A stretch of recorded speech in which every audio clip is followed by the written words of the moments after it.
Welcome to the DJP Update Enhanced Podcast. Today we are privileged to speak with Dr. Bryan Lawton, a clinical organizational psychologist. Welcome, Bryan. Good morning, Donald. So, Bryan, what is your passion outside of family and work? What is your fun passion? Well, I've always had a passion for fast cars, and especially sport cars. If they're convertible, it makes it even better. So when did this passion develop? Well, I was thinking about that question just the other day, and it probably goes back to when I was in high school. Several friends of mine had either Corvettes or they had Jaguars, and I used to love to just drive with them. In fact, one of my friends had a little MGA, little British car, and I recall we used to go to Washington, D.C. to go drinking. The age of drinking was 18 years old, and so we used to drive that little sport car. We'd get all blown around because it was a convertible, but it was just so much fun. So I think after that, interesting enough, I was able to talk my father into buying the first ever Mustang. It was a 4-speed, 289, and it was a 63 and a half. And I convinced him that he really deserved to have this beautiful Mustang. It was a hardtop, and fortunately, I got to drive it a lot. And so that was the beginning of my passion. So where were you in life as far as geographical location, and remind me again where you were in school? Or? Yeah, I was in, that time of year, I was probably in high school, maybe a junior, and this was Annapolis, Maryland. So, it's kind of a nice area for summer driving. So was there anything there in that place that caused you to convince your father that Mustang was necessary? What was it? You read it in a magazine, or you saw somebody with a beautiful girl riding in a convertible? Well, no, actually, I had already been following cars that were coming out. I certainly liked the Corvettes, but when I saw this Mustang, it was really so special, and of course we got one of the very first ones that was out in the marketplace. So that's where it was a 63 and a half. It came out early for that year. It was like in July or August, and he's an engineer, a very practical kind of guy. So I convinced him that he really deserved to have a stick shift, so he could have mechanical enjoyment of really driving to work. And of course, I got to drive it in the evenings, on the weekends and whatnot. It was pretty exciting. Did you already know how to drive, to use a stick shift? No, actually. Well, that's not totally true. I guess I used to drive my friends' sport cars, and they had stick shifts. I wasn't particularly really agile at it, but I developed my capability with that Mustang. So it was pretty fun, and after that, I bought a number of sport cars that were stick shifts and convertibles, and they were British cars at that time. I had a Sunbeam Alpine, and I had a Austin Healey Mark III 2000. It was a great car. It was the last year that they brought that Austin Healey into the country. That was a 67 model. That Mustang, that first Mustang, it had the shift by the wheel, or was it on the floor? Was it 3-speed? It was a 4-speed on the floor. On the floor, yeah. It had bucket seats. It was so light that I had to put 2 50-pound bags of cement in the trunk to keep the wheels from just spinning crazy. So it was very fun. It had great acceleration. I found that it didn't have probably a big enough radiator because when you went 115 or more, it started to overheat after about 15 minutes. So I didn't do that very often after that. So this is a big question that I always ask people.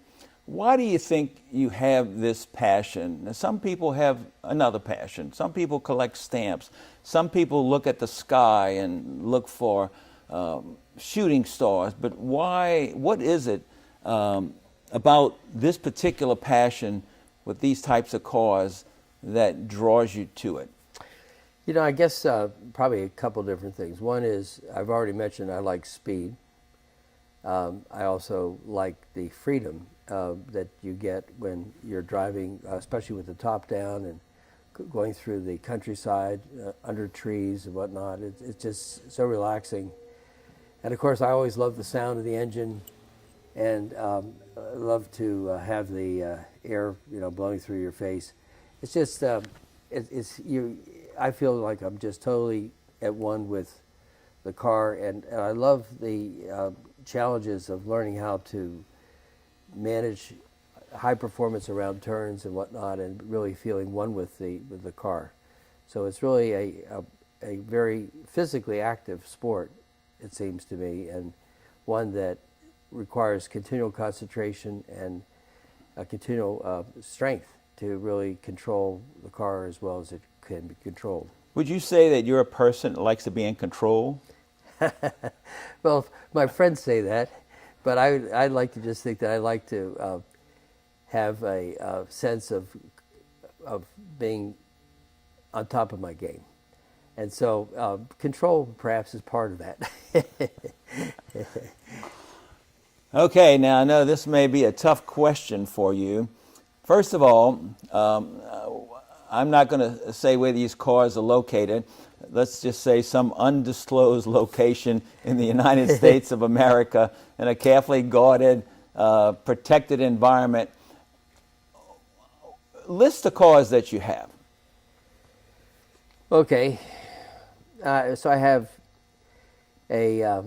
my workhorse, a BMW 750iL. That's my car to just drive around town. I have a Audi TT convertible, that 2001. That's my wife's car, so I guess I can include that as one of mine. I have a 2002 BMW Z8.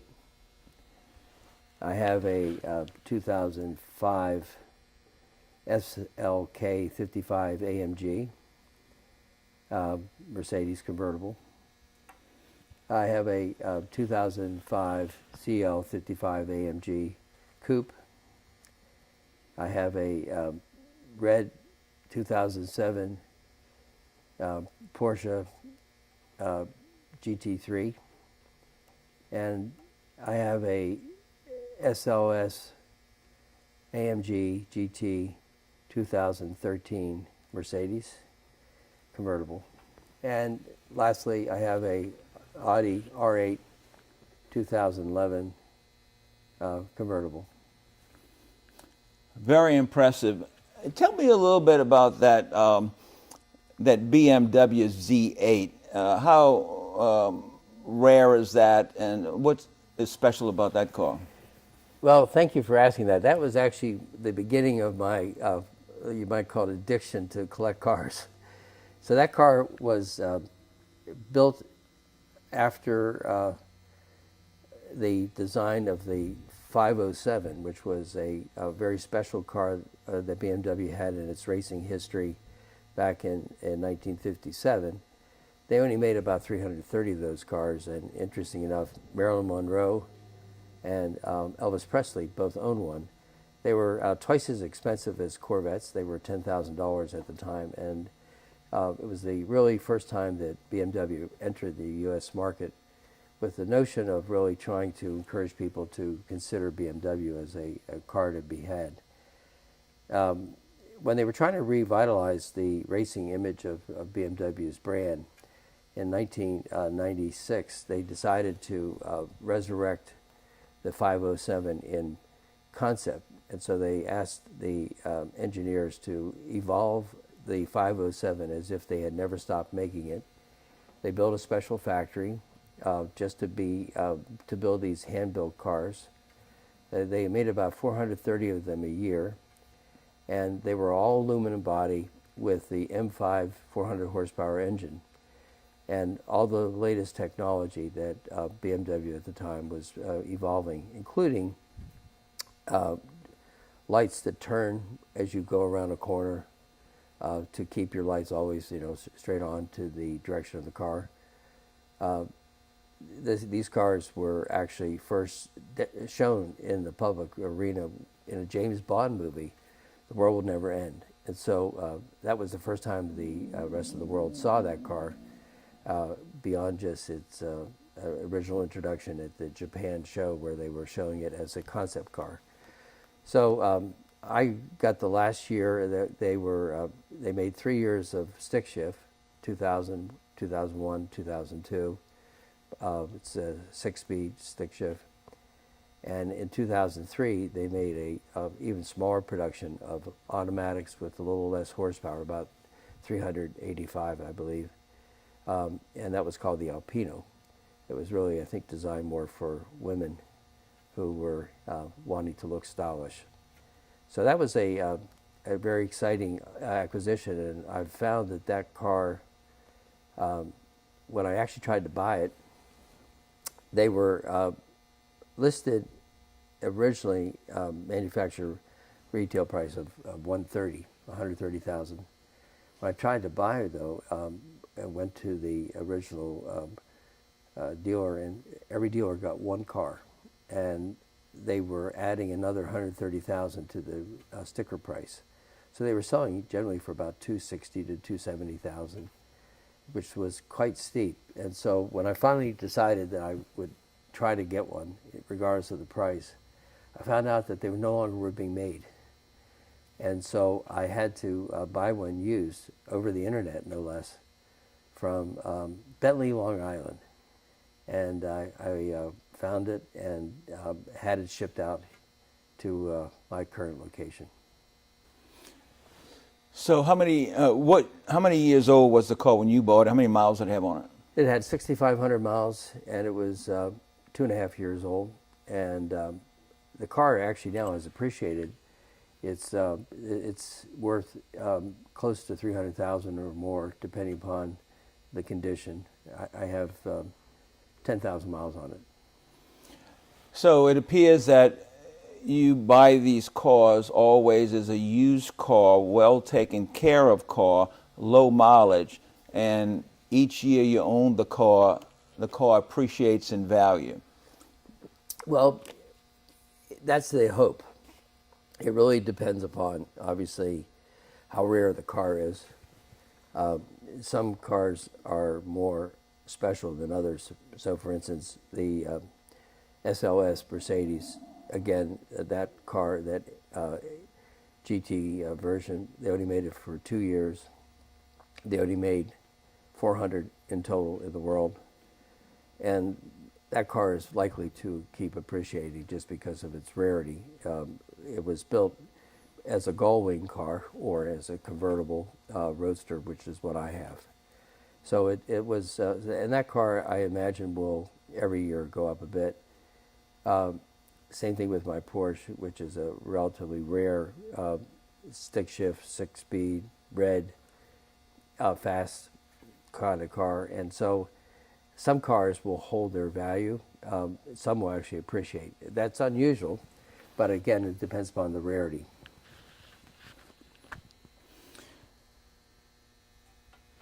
So what would you say is the challenge of this passion? If somebody listening to this Enhanced podcast says, I feel the same way and I've learned a lot from this gentleman, what cautionary tales would you tell the individual, or what advice would you give the individual if that individual decides to pursue his or her passion? Well, I guess the first thing I would say is do your homework. Right now, there's a lot of cars on the marketplace you can find readily through the internet. So you got to do your research, and I think it doesn't hurt to be able to talk to people who actually are owners of cars of that sort, and really find out firsthand what they like about the car, what they find interesting about other cars they considered, and why they chose that car. So certainly looking for car clubs is a good way to many times find people who are really passionate about their car and will readily share how they've fixed it up, made it special for them, and what else they would buy if they could do it all over. So that's always a good start. I always like to go to various car magazine articles and whatnot and look at the write-up on them. The car reviews is always very useful because you can many times get more objective report on the strengths and weaknesses of the car. And what, I think you have to always ask yourself, what's the purpose of the car? How are you going to use it? I wanted to have cars that were good on the racetrack. I wanted to have cars that were comfortable and good for touring at times. And I always wanted cars that were great handling cars. So when I pick cars, I forgot to mention, fast. They have to be fast. So I've got many cars that are very fast and also very capable. Actually, they're more capable than my driving capability probably. So you have to be careful that you don't overdo it because you can get a car that's actually beyond your skill level. Okay, this may be the hardest question for you. Of your beautiful collection of cars, which car is your favorite? Well, that's a very difficult question because they're all special, and I guess I would say the BMW Z8, and the reason why I say that is that it's one of the most beautiful design cars that I've ever seen. It's so elegant, it's so well-mannered, and in terms of its driving. It's not as fast as some of my other cars. Obviously, it doesn't have nearly as much horsepower. Several of my cars have close to 600 horsepower, so it's not quite that. But it's so unique. It's actually the car I drive in the 4th of July parade every year in the city. And people always admire it and ask me, is it brand new? Because it looks brand new. And it's just, it has black with cream interior. So if you can imagine how stylish that would be as a convertible, it's really, you feel very fortunate to be so lucky to have one. And I remember reading an article in Road and Track, no less, that said they had a chance to drive one that most people would never even see one, let alone being able to drive one. But it was the most perfectly balanced weight distribution of 50-50 front and rear. It had the best suspension system. It feels like you're sitting in a living room sofa, leather chair, and it just wraps around you. It's a great car. Well, thank you for letting me drive that car on a previous visit. And what I noted as we drove around California, not one person we encountered when we stopped could correctly identify what the car was. The ones who ventured a guess said it reminded them of a Jag XKE. Yep. Yeah. Yep. And but no one, they were amazed when we told them that it was a BMW. Do you have anything else you'd like to add? Well, when I was thinking about this interview, I recognized that one of the things that I've inadvertently done is I've always bought German cars. Except I just recently have decided to break down and buy an Italian car. So I'm going to be an owner of a 458 Ferrari convertible very soon.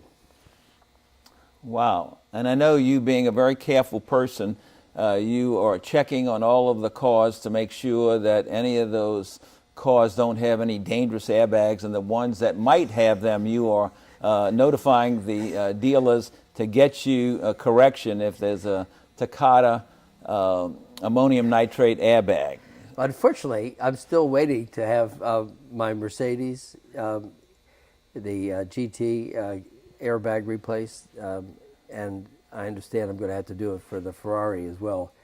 I have checked it out due to your kind support. I've now become more aware of the danger, and certainly it's really challenging to buy a car anywhere in the U.S. that doesn't seem to have that problem. So I guess I would recommend people check that out before you buy something.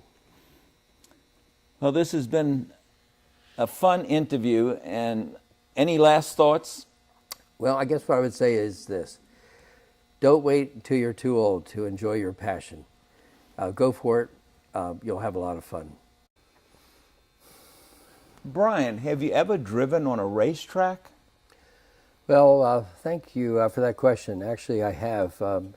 When I first started getting interested in high-performance driving, I began to attend race car driving training, and I actually went to Sonoma Raceway and first drove a Audi R8. The Audi Experience is what it was called, and I actually have done that twice. Found it to be really exciting, and it actually led in my interest in getting an R8. So that was the beginning of the experience, and later on, I actually drove the R8, my own R8, on the Laguna Seca Raceway. So that was the very exciting time. And then additionally, I took the Jim Russell race driving training, driving a Formula 3 race car. And that was thrilling. We had to wear a fire suit, and we actually had to put down $7,000 in case we even dented the car even a bit, because it's all carbon fiber, and it has to be in perfect condition to really drive the speeds that it does. And one of the things I discovered is just how strenuous it is to maintain that kind of concentration and to drive at high speeds around a racetrack. It's a lot harder than you ever could imagine. It really gives you a full appreciation for those people who do the Indy 500 and whatnot. It's quite a physical exertion and mental exertion as well to do that successfully when you're driving, especially over 150, 200 miles an hour. Well, that's good risk management advice. Make sure you know how to handle a high-performance car. You mentioned that Audi R8. You were kind enough to let me drive that one also, and I found it to be a spectacular car.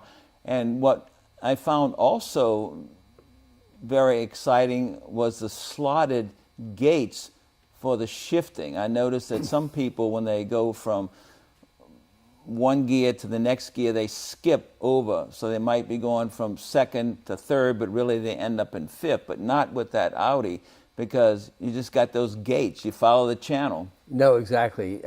That's really what makes that car so exciting, is that not only does it have a great sound and a great ability to keep it in the right gear as you're going around the turns, but being a mid-engine car, the traction is just amazing.